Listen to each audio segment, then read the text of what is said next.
Vet Sophie, this is Mel. She doesn't know why she keeps bouncing up and down. Like that. So, Mel, let's take a listen. We don't need to listen.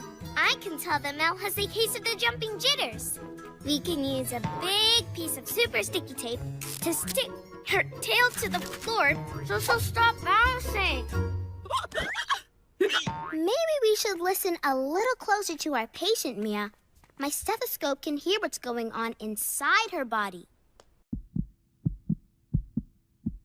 Good breathing. Strong heartbeat. I think you have the hiccups. Don't worry, they don't last long. But sometimes it helps to hold your breath and count to 5. Try it with me. 1, 2, 3, 4. What comes next?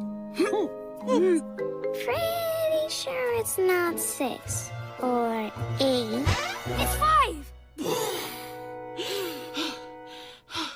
Looks like your hiccups are gone.